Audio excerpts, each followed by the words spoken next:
Vous avez ressenti la ferveur populaire après la victoire de l'Algérie contre l'Allemagne, juste après le premier match. Oui, mais beaucoup moins que le jour du Jeux méditerranéen en 75. Donc c'était, ils avaient, certains journalistes avaient déjà commencé à préparer disons, le public, etc., que c'était...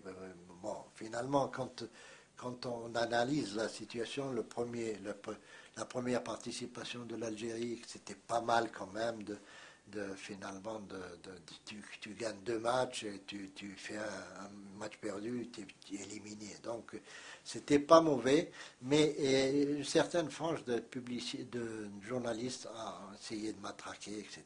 Donc, mais finalement, on a fait une très mauvaise affaire vis-à-vis du football. Parce que quand je dis les gens, c'est les responsables, hein, les responsables ont axé toute toute leur force sur cette équipe de 82. 82, 82, 82, ensuite 86, c'était pas mauvais, etc. Phase finale, Mexico Mexico, 86. 86, c'était pas mauvais, c'était bon, il y avait toujours les mêmes joueurs, etc. Et puis arrive 90. 90, les joueurs ont 10 ans de plus. Madjer, Belloumi, Assad, etc. On gagne la Coupe d'Afrique des Nations à Alger.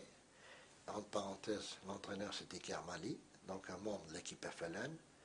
Et ça, je peux peut-être revenir sur l'impact que cette équipe FLN a fait au niveau du football algérien, pas uniquement à travers la sélection nationale, mais à travers tout le football algérien.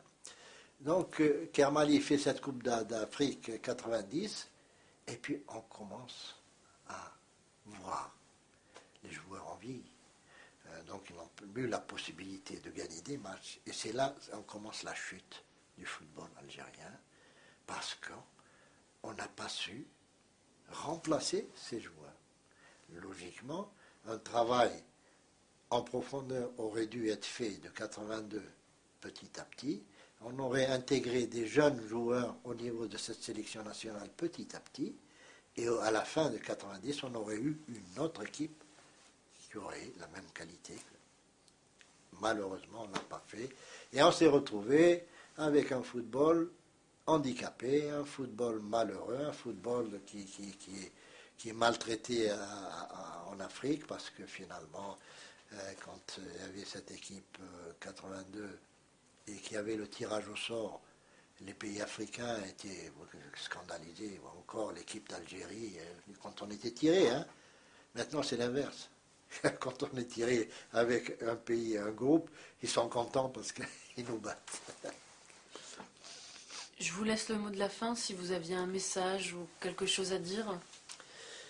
Oui, non, un message pour la jeunesse et algérienne et française, que le football peut énormément faire, que le football, c'est une discipline qui demande beaucoup de sacrifices, qui demande beaucoup de discipline et qui demande beaucoup de respect vis-à-vis des anciens, et écouter ce que les anciens peuvent vous donner, peuvent vous apporter, et surtout ne pas se détourner de ces anciens, parce que c'est ce qu'ils ont fait, c'est une bonne chose.